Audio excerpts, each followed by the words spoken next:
Well, hello there everyone, greetings from the Eternal City. I'm in Rome. I just spent the entire afternoon at the National Gallery for Modern Art, where there's currently still an exhibition that's ending this week on Futurism, Futurismo.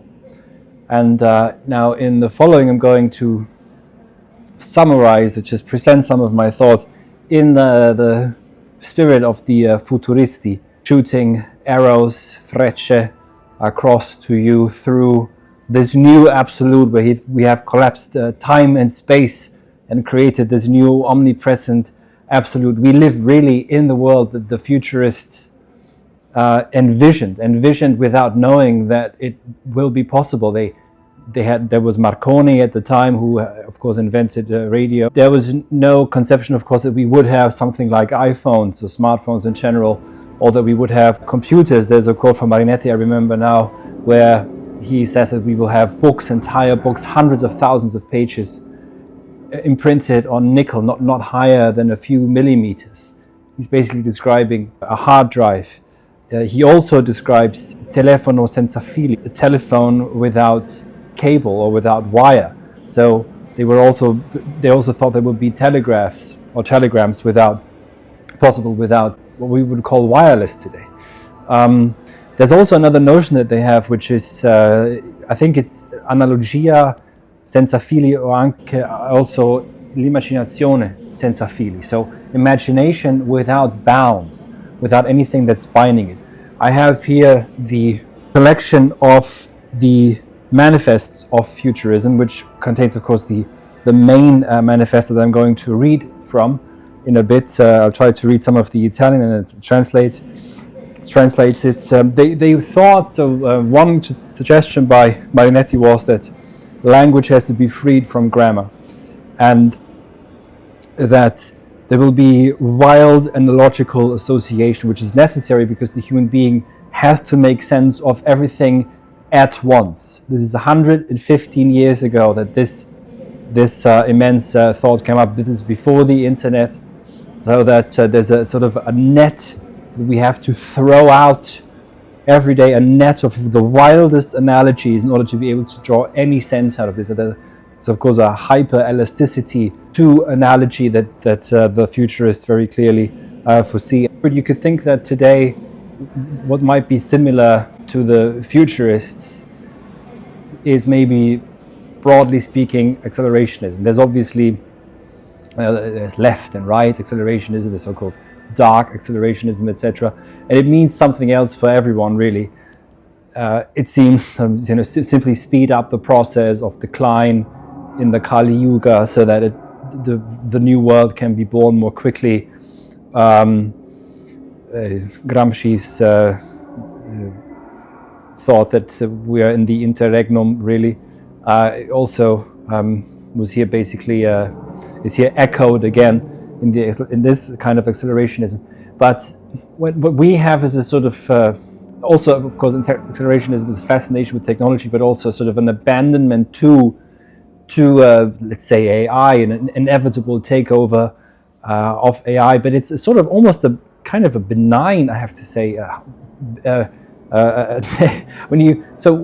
I would compare this, let's just look at the first point of the manifest of Futurism, Manifesto del Futurismo. Noi vogliamo cantare la morte, il pericolo, l'abitudine, all'energia e alla temerità. So we want to sing the love of danger, and we want to get used to energy and fear. So to want to sing the love of danger, I give you a concrete example of why we have nothing of the sort today with any of the visionaries, be they either warning of the AI future, or be they those who want to escape to. There's no abitudine, there's no living in this fear. There's either just a give up because this is inevitably happening, or let's just escape to Mars. Where on Mars the proposal is to have direct democracy. Now, that's ultimately a completely harmless. That's it's such a it's who is this proposal really for? Who's supposed to be inspired by this? There are examples of direct democracy. They sometimes don't go so well. There's one example which has gone well for a long time. That's Switzerland, but it's the Swiss. They know how to do it. So that's a rather, I would say, almost a silly example, not very visionary at all. But there's something else which I think the profound difference comes through where you actually see it. I remember there were a couple of cars there, an early Maserati, held together by leather belts. And there was also a very old Fiat that looked like a rocket that shoots along the autostrada. And as you know, these old cars had no roof. So you were riding along in this rocket on the highway at the maximum speed, whatever that may have been at the time, feeling the wind. The brakes were hard. They were not electrically supported. Today, when you drive a Tesla or anything like this, you use the brake. Yes, you tip it a little bit, but you're actually not using the brake. The machine does the rest for you. You don't have to change gears. I mean, the entire idea of autonomous driving, of having a car without even a steering wheel, that's the exact opposite of singing the praise of danger. What that is I'm so timid, I don't even want to drive. Just as maybe a bit of a joke, a side joke of history is that we already have autonomous driving. When you drive yourself, that's autonomous driving.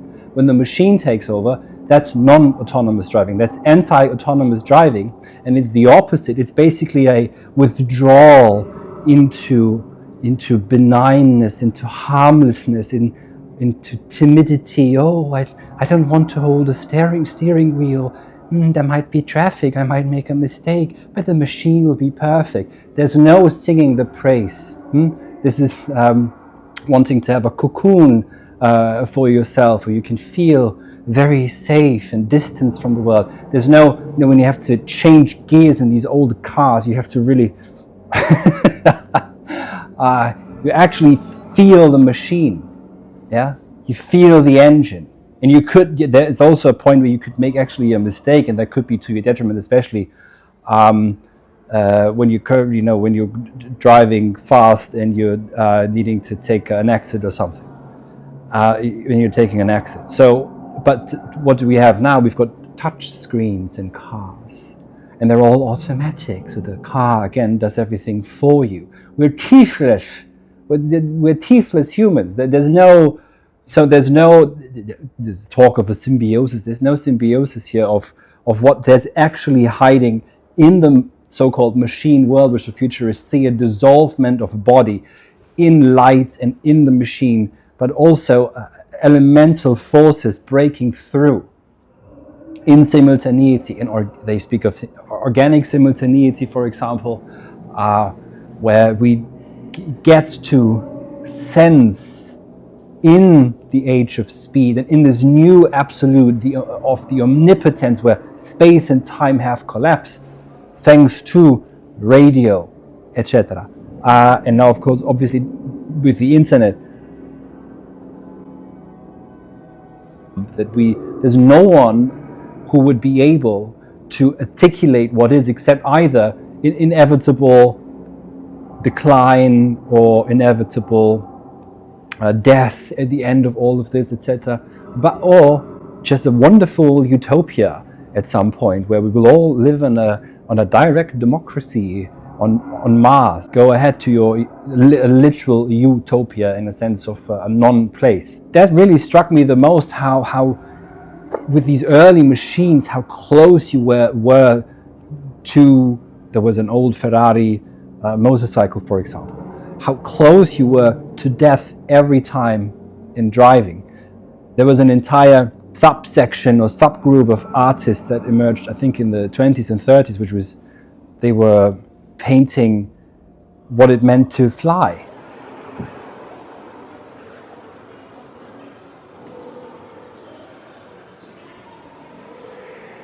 what it meant to parachute out of an airplane. And they were really able to capture that fear and the vertigo and how everything flips over.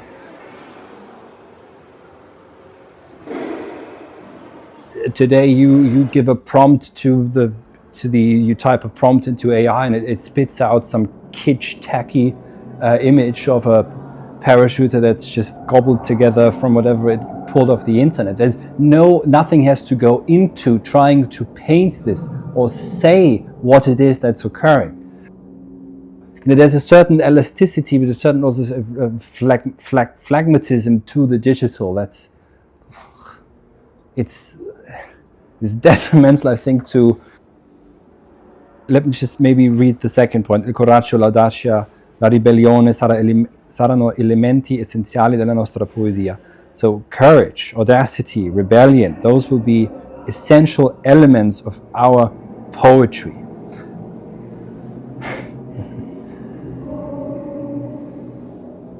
Okay, here's point number 9. Noi vogliamo glorificare la guerra. Sola igiene del mondo. So we want to, this is a quote, we want to glorify war, the only hygiene of the world. War, at this time, this is written before the First World War, still meant human participation. This is not the automated war of the drone that is soon apparently on top of it AI steered by and controlled by so-called AI or LLMs. So you don't have to agree with what Marinetti here says or what the futurists say.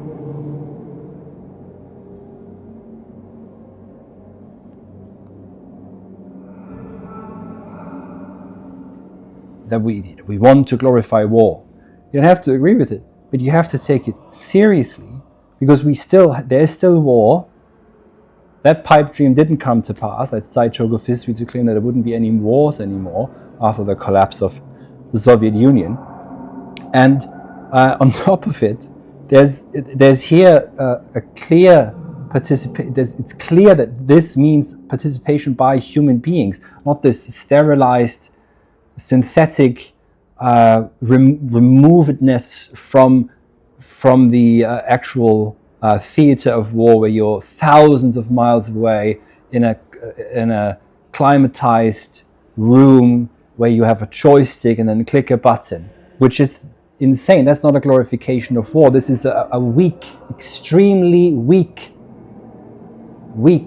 kind of human who acts like this. And of course, then outsourcing this to AI is even too weak for this. So I don't see how in any way so-called accelerationism or anything is in any way even willing to look in the face of the real realm of techniques and see the potential, see the actual horror, and also lean into it fully. I don't see it. What I see is talk of efficiency, like the little, grannies who want to make life just save a bit of money over here. We can't spend all this money anymore. We can't keep paying for all these things. We're making things more efficient now. They sound like old aunties, don't they? They want to sound really tough and everything, but they really don't. They really actually don't. They're really actually weak, and they give you a car that you can't even steer anymore. Already now. You're not really driving these things. It's driving you, and it's doing a poor job of it on top of it. There's no feeling the machine. There's no getting in touch with the elemental that could be there with speed itself. Nothing. We'll make it so streamlined, you won't have to sit in a traffic jam anymore. So you can get home and watch your Netflix show earlier. This is the vision that they have. And you'll have direct democracy on Mars, but everyone has to have a say. What do you want, Timmy? you can have 2 cookies tonight. We'll make it more efficient for you. This is the grand vision that we have in the 21st century. This is the bold vision of the accelerationists, of the great utopians. And the funniest thing about all of this is they have zero self-awareness, because it's without any sense of humor that this is presented. Have you noticed that? How there is no self-awareness, which is why it's not funny. Let's read on. Noi vogliamo distruggere I musei, le biblioteche, le accademie, ogni specie. So we want to destroy the museums. This is before Spengler, okay? We want to destroy the museums. We want to destroy the libraries and the academies of every kind. And we want to combattere contro il moralismo. We want to fight against moralism. Il femminismo, also feminism, è contro ogni viltà opportunistica utilitaria. Against any opportunism or any utilitarianism. And there's also, which I highly recommend that you read, there's also, they want to destroy, for example, Venice. Fair enough, why not? There's also a manifest of, here it is, Manifesto della Donna Futurista. So a manifest of the futurist woman.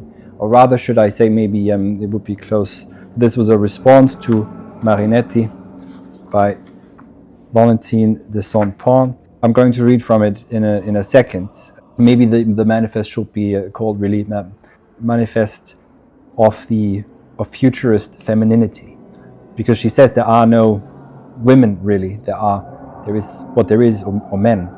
There is masculinity and femininity. So here I'm going to read again briefly. L'umanità è mediocre. La maggioranza delle donne non è superiore né inferiore alla maggioranza degli uomini. Esse sono uguali, tutte e due meritano lo stesso disprezzo. Humanity is mediocre, and the majority of women is not superior nor inferior to the majority of men. They are equal. Equal in what? Both of them deserve the same disappreciation, deserve to be despised to the same degree, let's say.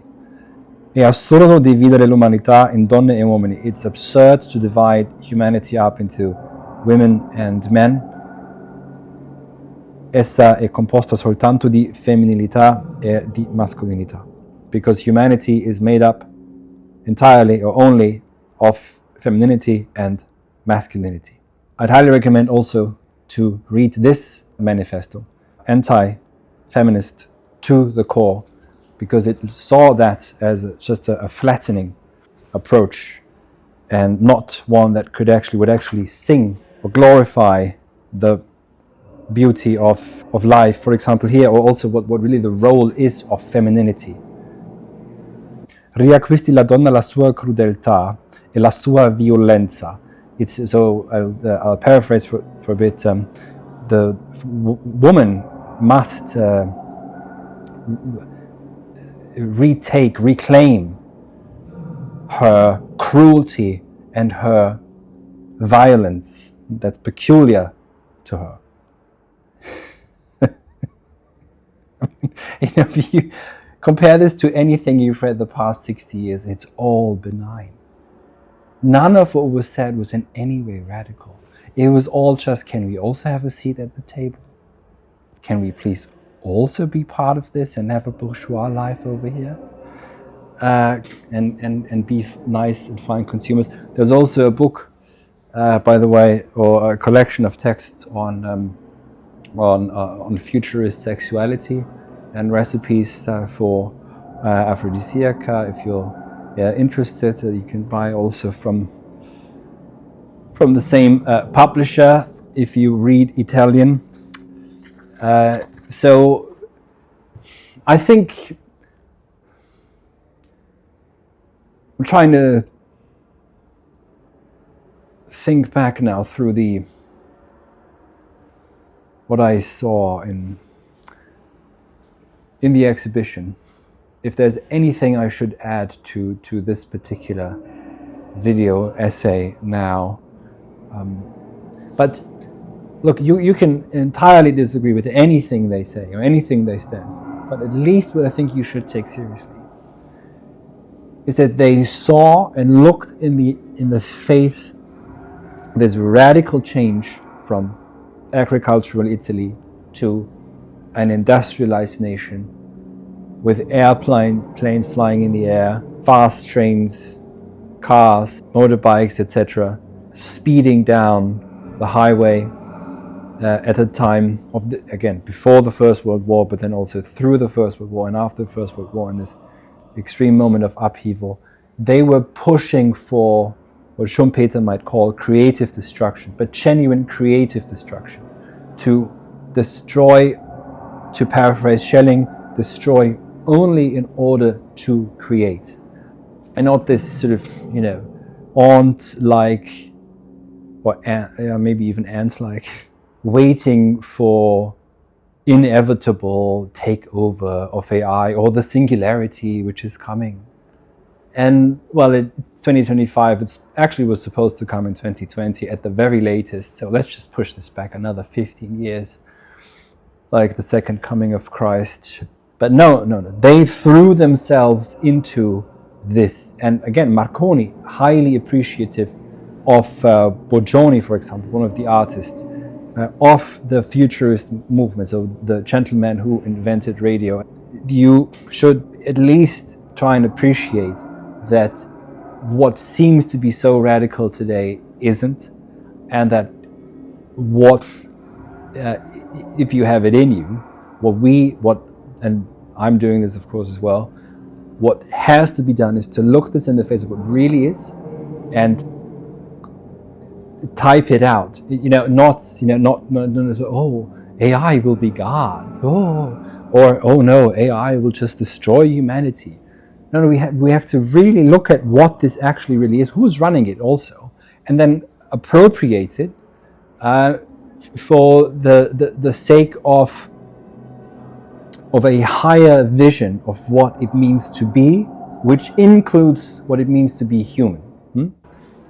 One of the most radical visions, by the way, that they had, it just comes back to me now, is to reconstruct the entire universe, to make it a sculpture. So to have art and life really come together and have build a sculpture of the entire world, the entire mondo.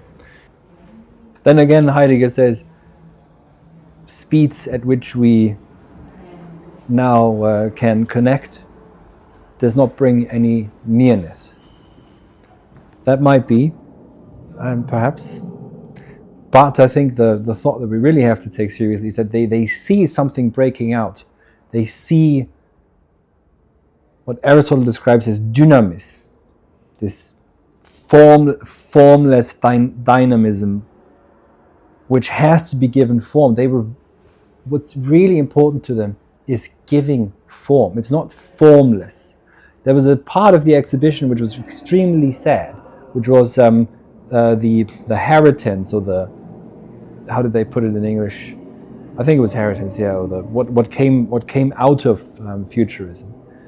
And whatever, Arte Povera, they showed a few pieces of this, but none of it had the life and the vitality, the life force in it, because there was no form left. It's basically just trash, all of it, whatever they had picked to show what had become of futurism, because the vital life force had disappeared from the original movement. This needs to be brought back. Buonanotte.